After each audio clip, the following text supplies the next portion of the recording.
In a typical biology degree, you have to take several lab courses. Many people aren't in a position to take in-person laboratories. They may have jobs, they may have families. So how do we deliver that kind of experience to these people? I've always wanted to be a doctor, I've always talked about going back to school, but I never just did it. I need to get home for my family. I want to work in ecological conservation. Animals are my life. I'm working roughly 65 hours a week. I want to go into biology.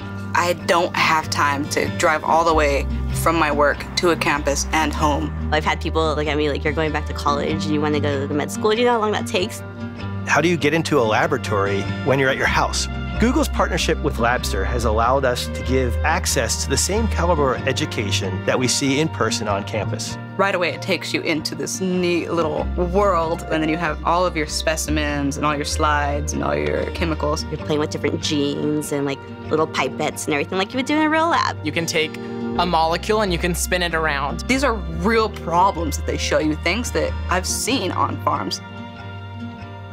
This degree is going to help me get my baseline, what I need for med school, so I can take my next step. Without the technology of the labs, I wouldn't be able to get the degree that I'm getting. This is exactly where I need to be and what I need to do. If we could reach more people and give them the experiences that excite them about sciences, we can provide more scientists to society. And with Google's VR technology, we can take that mission now to the entire world.